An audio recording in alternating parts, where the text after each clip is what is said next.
Assalamualaikum warahmatullahi wabarakatuh. Salam sejahtera, salam kebajikan, dan salam namo budaya. Gimana kabarnya Bapak Ibu, saudara-saudara sekalian? Semoga dalam keadaan baik ya, dan dalam lindungan Tuhan Yang Maha Esa pastinya.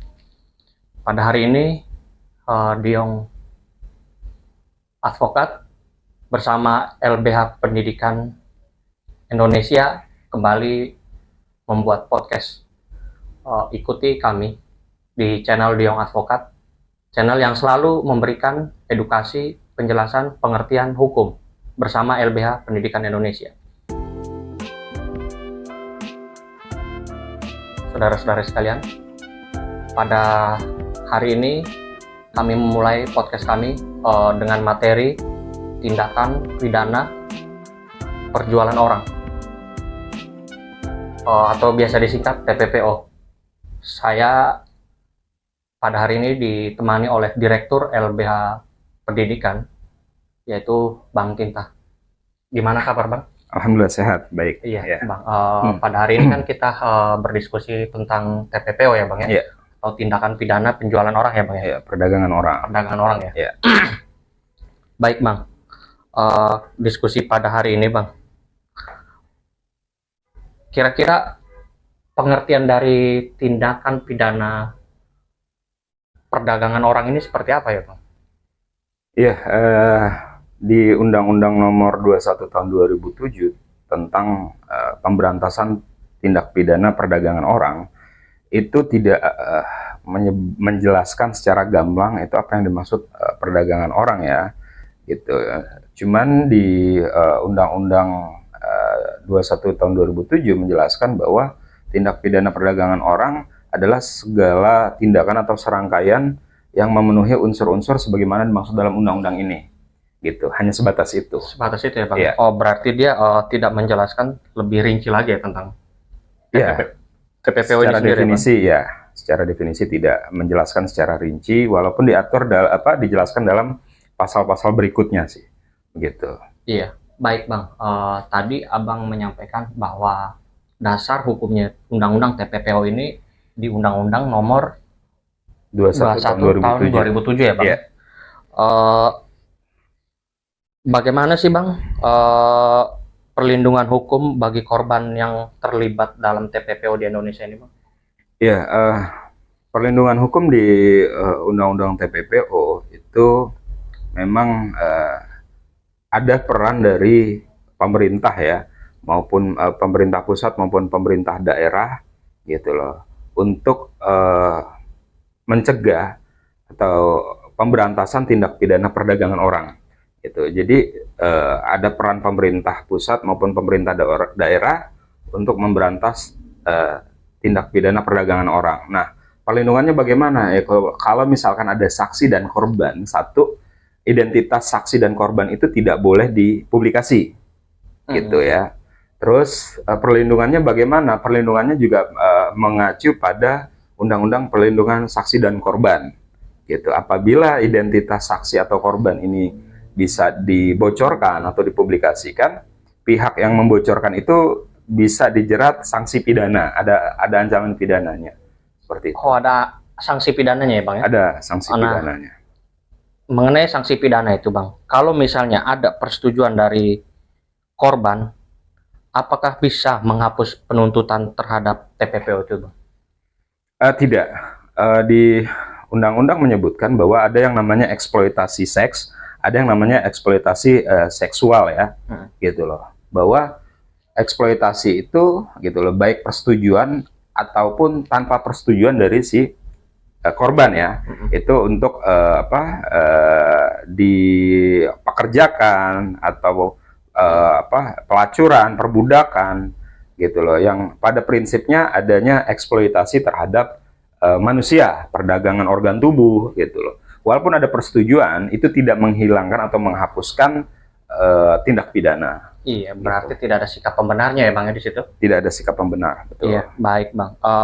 Terus Bang, mengenai subjek pidananya, yang dalam dipidana dalam TPPO ini siapa kira-kira Bang? Iya, disebutkan di situ kan bisa orang perorangan maupun korporasi.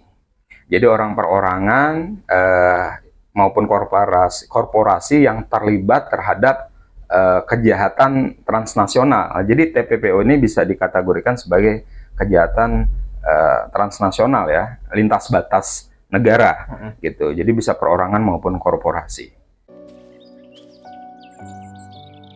Sudah berbicara mengenai dasar hukum, terus siapa saja subjek yang bisa dikenakan sanksi pidana TPPO ini, maupun tidak ada sikap pembenar walau korban ya Bang ya. Ada persetujuan dari si korban. Iya, walaupun ada persetujuan dari si korban. Ya. Nah Bang, mengenai pembuktiannya Bang dalam kasus TPPO, ini gimana caranya Bang?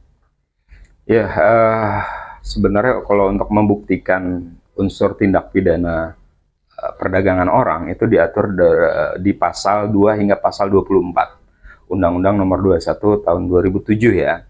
Gitu loh. Ada pihak yang perekrutan, terus penyaluran gitu loh, baik lintas teritorial Indonesia misalkan gitu loh.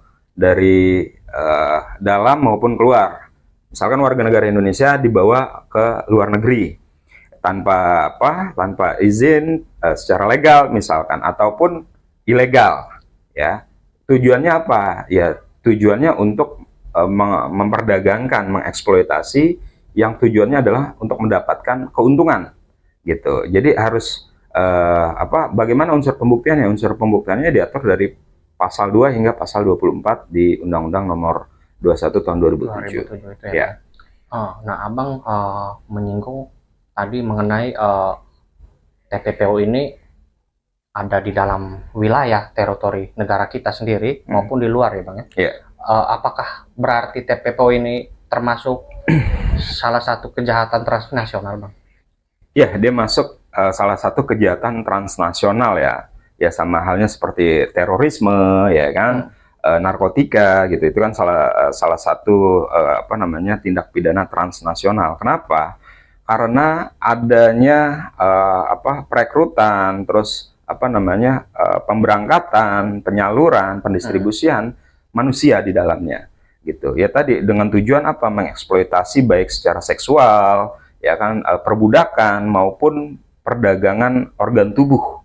Jadi bisa dikatakan TPPO salah satu kejahatan transnasional. Iya, gitu. Baik Bang. Untuk TPPO sendiri nih Bang, mengenai penyelundupan, terus perdagangan orang, seks, itu seperti apa sih Bang yang bisa dikategorikan dieksploitasi seperti itu Bang di dalam TPPO itu sendiri? Ya, eksploitasi dalam artian misalkan ya ada pihak yang merekrut seseorang untuk bekerja di luar negeri, ya kan. Nah itu kan harus diperhatikan dengan benar gitu loh, dengan saksama bahwa izinnya apa, dokumen-dokumen yang diperlukan apa, dikirim di negara mana, bagian mana, ya kan, secara legalitas itu harus dilihat dulu, gitu loh. Nah, apakah di sana sebagai apa nih, bekerja di skill kah, non skill kah, kan gitu, itu harus diperhatikan agar apa, termasuk upah dan jam kerja, gitu, dan juga bisa berkoordinasi dengan perwakilan kedutaan besar Indonesia misalkan, gitu, sehingga seseorang yang bekerja di sana bisa terpantau oleh perwakilan dari pemerintah Indonesia di negara tersebut, seperti itu. Baik Bang, mengenai mungkin Abang ada pengalaman ya kan, baik selama bekerja atau selama bergiat di organisasi LBH Pendidikan Indonesia nih ya, terkhusus Abang sebagai direktur eksekutif di sini ya Bang ya. Kira-kira Bang, pengalaman apa ya yang coba LBH berikan ya kan terhadap TPPO ini Bang? Iya, terkait dengan TPPO gitu loh, beberapa contohnya gitu loh Bang, yang Abang pernah. Ya, beberapa waktu yang lalu juga masih di tahun 2024 gitu kan, ada publik itu diramaikan dengan adanya isu atau pemberitaan adanya dugaan indikasi tindak pidana perdagangan orang yang diduga dilakukan oleh salah satu perguruan tinggi di Jakarta. Oh iya iya. Itu ada sekian puluh mahasiswa yang diberangkatkan ke sana, gitu loh. Yang notabene mahasiswa dan belum lulus ya, belum lulus, gitu Belum loh. lulus ya pada Belum saat lulus. diberangkatkan. Saat berangkatkan belum lulus, dan itu dijanjikan bekerja magang. Konteksnya magang, gitu loh. Nah, ternyata ketika kita himpun informasi, gitu loh, ternyata di sana sebagai pekerja paruh waktu, dan itu tidak didistribusikan untuk pekerja-pekerja yang memiliki keprofesionalitasan atau yang mendukung pada disiplin ilmu tertentu, tapi menjadi pekerja-pekerja non-skill yang menggunakan fisik ya, tenaga, hanya itu, gitu loh. Nah, kita dari LBH Pendidikan Indonesia memberikan atensi atas hal itu, gitu loh, atas dugaan tindak pidana perdagangan orang, karena di sana kan berkaitan dengan manusia ya, manusia cuman dikemas dengan magang, gitu loh. Pengertian magang itu dan magangnya itu dikemas juga dengan adanya terkait dengan perkuliahan. Sekian puluh SKS begitu. Nah, ya kita menjadikan atensi gitu dari LBH Pendidikan Indonesia, mengatensikan hal ini, gitu loh. Walaupun ada 3 orang gitu yang diduga menjadi korban, akhirnya perkara ini sedang proses di Mabes Polri. Gitu. Iya, seperti itu ya Bang ya. Ya. Terus Bang, saran dari Abang ya kan, sebagai pegiat hukum ya kan, sebagai Direktur Eksekutif di Lembaga Bantuan Hukum Pendidikan Indonesia, seperti apa Bang terkait TPPO ini Bang, agar masyarakat juga bisa tercerahkan, gitu. Ya, jadi jangan mudah diiming-imingi dengan ajakan bekerja di luar negeri. Gitu. Kalaupun memang mau bekerja di luar negeri, mesti mengetahui, punya basic ya, basic baik secara keilmuan, gitu loh, secara bahasa, mengetahui kultur di sana seperti apa, gitu, dan juga didistribusikan untuk bekerja itu sebagai apa. Secara administrasi itu juga harus dipenuhi agar tidak menjadi ilegal pemberangkatannya.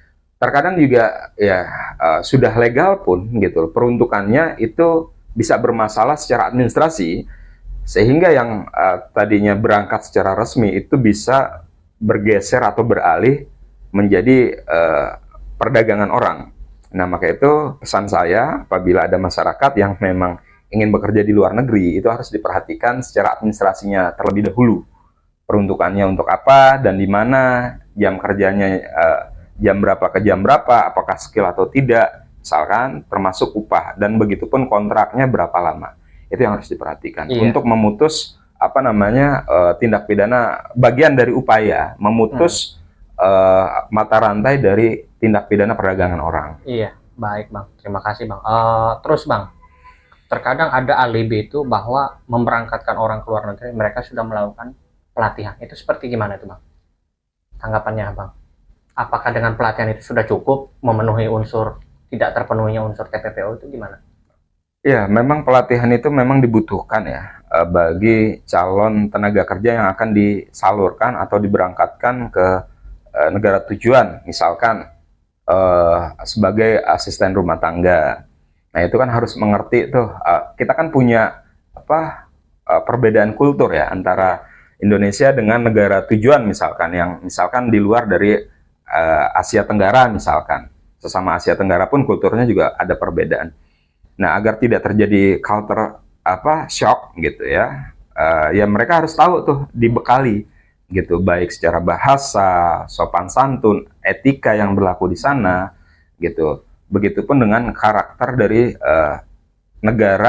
masyarakat di negara tersebut gitu ya. Misalkan supir gitu loh ya, mungkin supir di Indonesia berbeda gitu ya, tentang kedisiplinannya dengan di luar negeri misalkan. Nah, itu kan juga harus diperhatikan rambu-rambu itu.